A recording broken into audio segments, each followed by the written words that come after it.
Good evening, everyone, and thank you, TRIEC, for this invitation. I hope someone listening to me today who's been seeking for that opportunity would find my story very inspiring and latch onto that opportunity. Okay, I arrived in Canada May 2017, so it's exactly 2 years, and I left my country without preparations due to circumstances beyond my control. I got in here and I had 4 months to get a place and fix my children in school.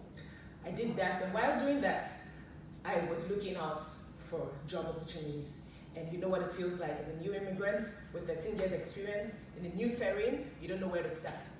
So after searching and applying several places, I told myself one day that I have to go back to the drawing board. And I asked myself a question. I said, what do you want? I want to be successful. And I'm sure that's the answer most immigrants give. And I said, how? The next answer I got was, I'll have to use what I have to get what I want. Okay, what do you have? I had 13 years experience. As at then, it was 11 years internal control experience in the banking sector.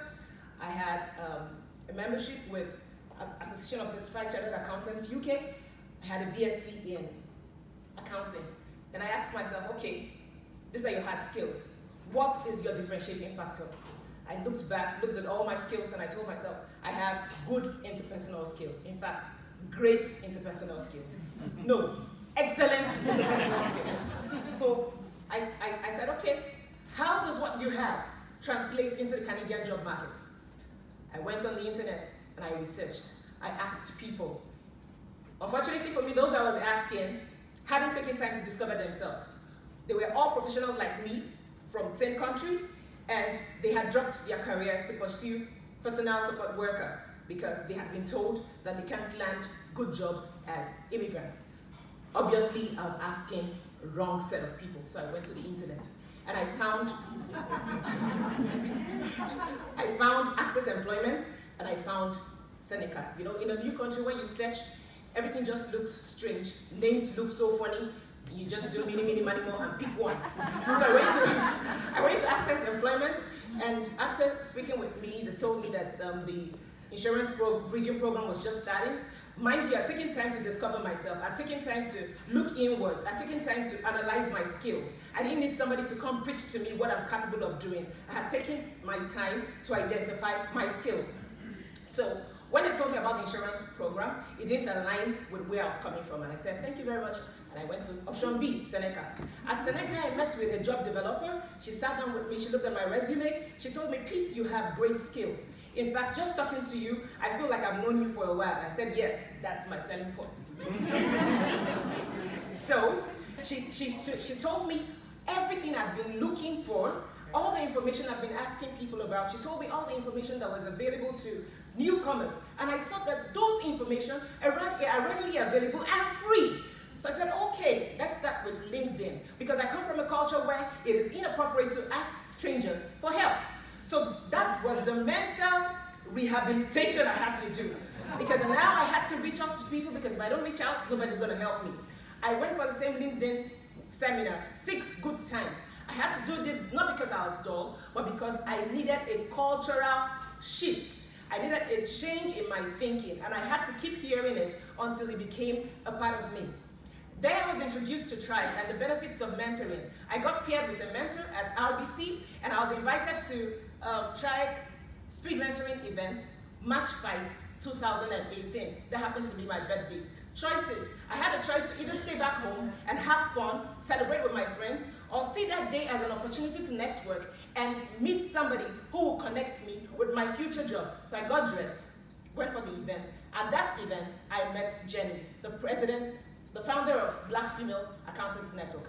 She invited me for a networking event with TD Bank at Mississauga. I stay in Scarborough to Mississauga. That is not close. West to east or north to south. And I told myself that's a distance, because driving 20 minutes is a distance for me. But I had a choice to make. A day before that day, I got a call. I was very excited to receive the call because I'd finished the interview stage, I'd finished the test, and I was just hoping to hear, welcome. And they told me, oh, Peace, you did fantastically well, but the hiring manager went on with someone else just because you didn't have Canadian experience. I was heartbroken. The next day was the event. I had a choice to either sit back and start asking questions, God, why me? Or what's happening? No. I got up and I went out. It started snowing heavily. I hate driving. I hate driving in the snow. I hate driving in the rain. Another excuse. But I told myself this is an opportunity that could change my life. TD executives are coming. I would have this opportunity that I may never have. I went there. And truth be told, that day changed my destiny. Because after my elevation speech, I connected with the chief auditor in TD, and that marked the beginning of a change in my life. A summary of my story is the change you deserve, the change you require, begins in your mind. If you don't rise above the limitation in your mind, you cannot succeed. Success begins in your mind. The limitation set by the environment, set by your friends who have come in same time with you that are doing odd jobs, they tell you it's not possible. You add a block on the limitation. You build all those limitations based on what you've heard. If you don't rise above it by being positive, you cannot be positive if you don't take time to look back. Take time to be grateful for things you have. Those in the hospital who are dying can't be thinking of looking for a job. If you are not grateful for what you have, you cannot be hopeful for things you don't have. Number 2, enjoy the process. What you do during your waiting period determines how long you would stay on that wait queue.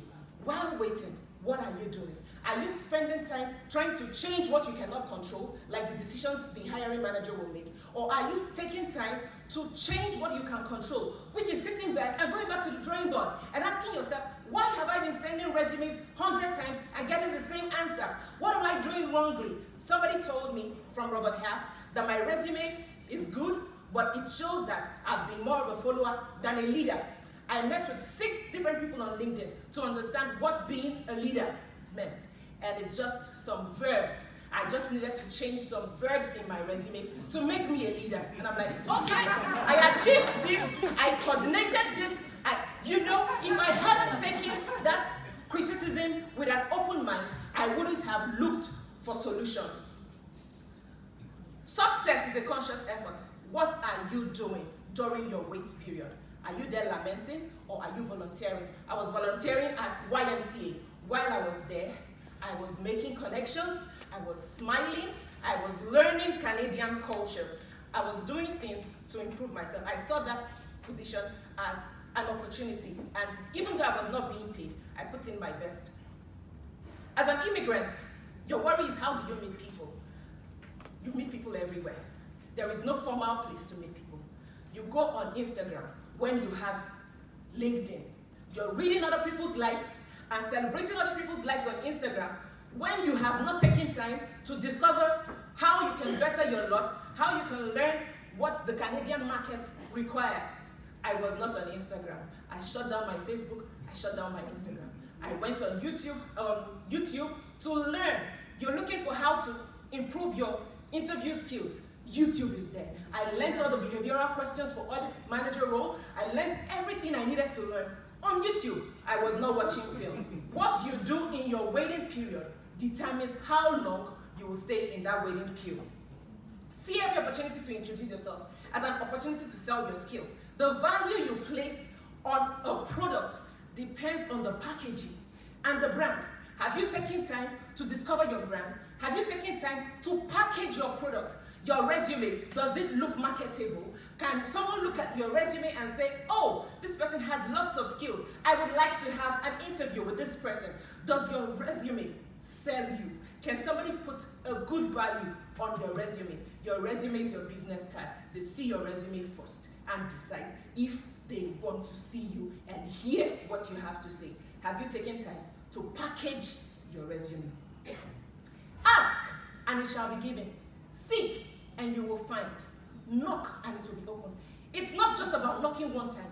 You keep knocking. Knock until it opens. I knocked to the point that the chief auditor of TD had to say, you know what, please? Send me a reminder once every 2 weeks. Because what it does is, I am not the only person sending him a reminder. A lot of people are sending him, and it is who is top of mind that he remembers when an opportunity comes. So keep knocking. It is your persistence that will pay off. Believe in yourself. Confidence is a differentiating factor. At that event, there were lots of us there who were also new immigrants, who were also professionally trained with tons of experience, tons of years of experience. But I was singled out, not because I'm the most beautiful or not because I'm the most intelligent, but because I had done my homework. I saw an opportunity and I raised my hand. I was not scared.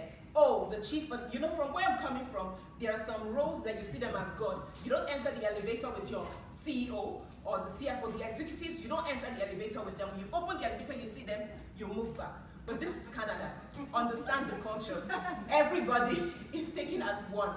If you don't understand that, you put another limitation in your mind.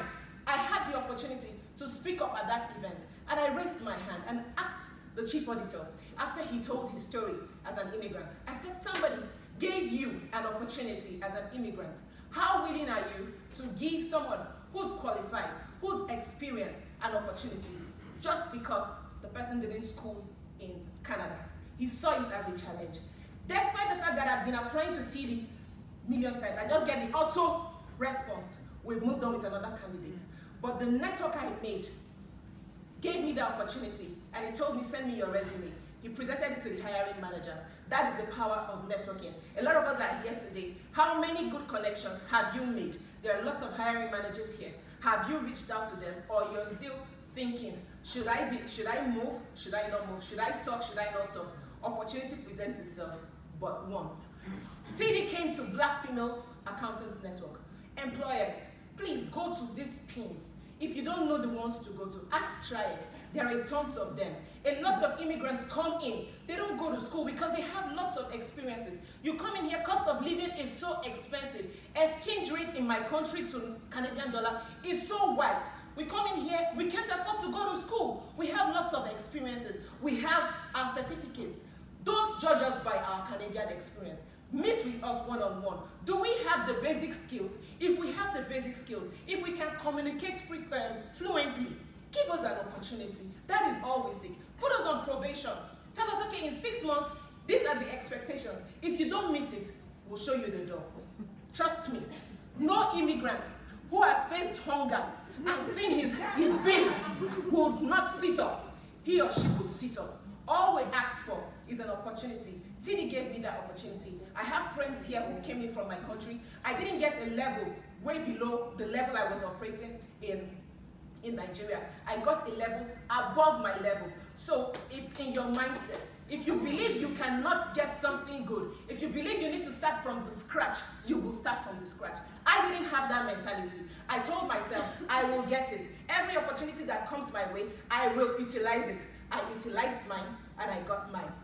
So I hope with this little story, I have been able to challenge someone and make